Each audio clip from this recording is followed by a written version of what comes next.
Assalamualaikum warahmatullahi wabarakatuh. Perkenalkan nama saya Mata Abdul Halik dengan NIM 23650032. Pada video kali ini saya akan mempresentasikan hasil proposal saya yang berjudul Analisis Efektivitas Metode Penetration Testing menggunakan tools Kali Linux dalam mengidentifikasi kerentanan dan keamanan website. Nah, langsung saja kita mulai ke pembahasannya. Latar belakang. Keamanan sistem informasi adalah aspek fundamental dalam menjaga integritas, kerahasiaan, dan ketersediaan data di era digital yang terus berkembang. Keamanan informasi menjadi hal yang sangat penting karena bertujuan untuk melindungi data digital dari ancaman yang dapat merusak atau mengakses informasi sensitif tanpa izin. Keamanan ini juga mencakup perlindungan terhadap sistem yang menyimpan dan mengelola data yang memiliki nilai tinggi, terutama bagi instansi pemerintahan yang berperan dalam memberikan pelayanan publik. Menurut beberapa penelitian, ancaman terhadap sistem informasi terus berkembang seiring kemajuan teknologi memunculkan serangan cyber yang semakin canggih dan terstruktur, seperti injeksi SQL, XSS, dan akses tidak sah yang berpotensi merusak integritas dan kerahasiaan data. Penelitian ini bertujuan untuk mengevaluasi keamanan website yang digunakan oleh lembaga pemerintah dalam mengelola dan menyediakan data ekonomi pada publik. Website tersebut sangat penting bagi kebijakan ekonomi dan pelayanan publik, sehingga perlu dilindungi dari potensi ancaman cyber. Dengan menggunakan metode penetration testing, penelitian ini berfokus pada identifikasi potensi kerentanan yang ada dalam sistem dan memberikan rekomendasi untuk meningkatkan perlindungannya. Diharapkan hasil penelitian ini dapat memberikan kontribusi dalam meningkatkan sistem keamanan website pemerintah serta memperkuat kepercayaan publik terhadap pelayanan digital yang disediakan. Nah, pembahasan. Yang pertama itu ada pengembangan web. Pengembangan web adalah istilah yang luas untuk pekerjaan yang terlibat dalam mengembangkan suatu situs web untuk Internet World Wide Web atau intranet atau jaringan pribadi. Hal ini dapat mencakup desain web, pengembangan konten web, penghubung klien, sisi klien atau server side, scripting, web server, dan keamanan jaringan konfigurasi dan e-commerce pembangunan. Website merupakan sebuah media informasi yang ada di internet. Website tidak hanya dapat digunakan untuk penyebaran informasi saja, melainkan bisa digunakan untuk membuat toko online. Digunakan untuk penyebaran informasi saja, melainkan bisa digunakan untuk membuat toko online.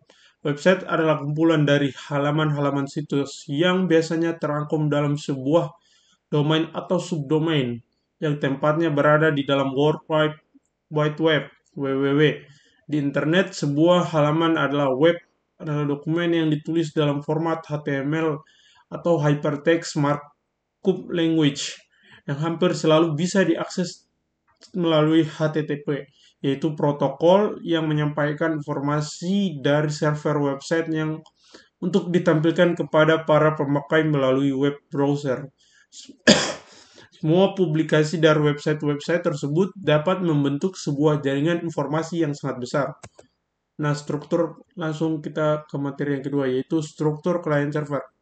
Model client server adalah struktur aplikasi terdistribusi yang membagi tugas atau beban kerja antara penyedia sumber daya atau layanan yang disebut server dan peminta layanan yang disebut klien. Seringkali klien dan server berkomunikasi melalui jaringan komputer pada perangkat keras yang terpisah.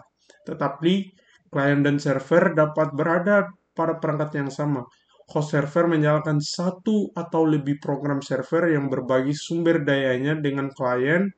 Klien biasanya tidak berbagi sumber daya komputasinya, tetapi meminta konten atau layanan dari server dan dapat berbagi kontennya sendiri sebagai bagian dari permintaan. Oleh karena itu, klien memulai sesi komunikasi dengan server yang menunggu permintaan masuk.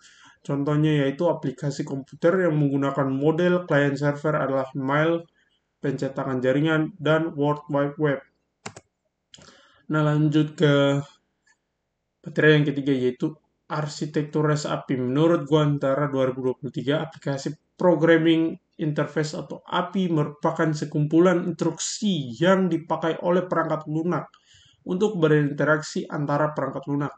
API memiliki kemampuan untuk menghubungkan aplikasi ke aplikasi lain, memungkinkan programmer menggunakan dan mengakses fitur-fitur yang tersedia pada sistem serta sumber daya lainnya, seperti server, basis data, ataupun perangkat keras. Salah satu arsitektur dari API adalah arsitektur REST. Nah, habis itu selanjutnya ada framework pengembangan aplikasi web. Framework adalah sebuah software yang mempunyai susunan kerangka kerja yang bisa digunakan oleh developer untuk mengembangkan sebuah aplikasi berbasis web, mobile, maupun desktop.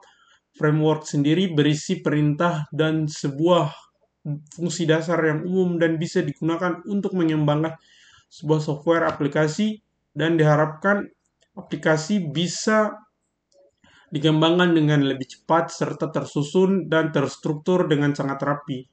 Framework mempunyai konsep yang menyediakan sebuah susunan fungsional generik atau suatu susunan fungsi yang umum dan terdapat pada satu aplikasi. Programmer bisa menggunakan susunan fungsi tersebut pada aplikasi yang sedang dikembangkan. Programmer juga bisa mengubah susunan fungsi secara selektif menggunakan kode tertentu. Nah, kerangka pikirnya yaitu pertama yaitu mengidentifikasi kebutuhan keamanan website untuk menentukan urgensi pengujian keamanan pada website simulasi dan berfokus pada sistem login user. Terus yang kedua yaitu dalam proses ini pemilihan metode penetration testing digunakan untuk mensimulasikan serangan dan mendeteksi celah keamanan dan menyediakan pendekatan sistematis untuk pengujian keamanan. Toolkit Linux yang digunakan adalah SQLmap, Nikto, Burp Suite, dan Nmap. Dalam proses pengujian ini dapat diuji secara langsung terhadap website target dan mencatat semua respon sistem terhadap serangan. Maka dari hasil pengujian tersebut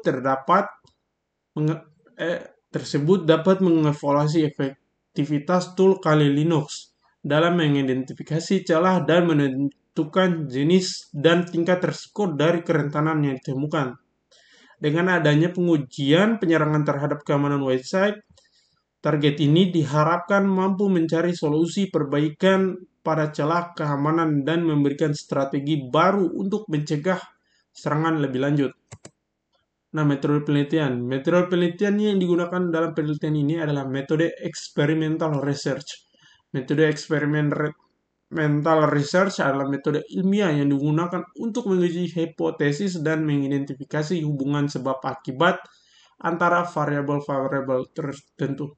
Adapun flowchart tahapan penelitian adalah sebagai berikut. Pertama yaitu mulai. Terus kedua ada kita identifikasi masalah keamanan website. Terus yang ketiga yaitu bangun sistem simulasi form login yang rentan. Terus yaitu pilih tools pengujian SQLmap, Hydra, dan Burp Suite.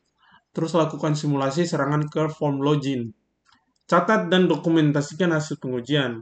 Terus adalah analisis efektivitas tools yang digunakan. Nah, terus kita buatkan rekomendasi perbaikan keamanan form login tersebut. Terus selesai. Nah, metode pengumpulan data yang digunakan untuk memenuhi kebutuhan data penelitian adalah sebagai berikut. 1. Kita itu melakukan pengamatan atau observasi. Kedua, ada pengujian langsung, eksperimen. Terus ketiga, ada dokumentasi. Dan keempat, ada studi pustaka. Nah, mungkin itu saja yang bisa saya jelaskan dari proposal saya. Lebih dan kurangnya mohon dimaafkan. Wabillahi taufiq wal hidayah. Wassalamualaikum warahmatullahi wabarakatuh.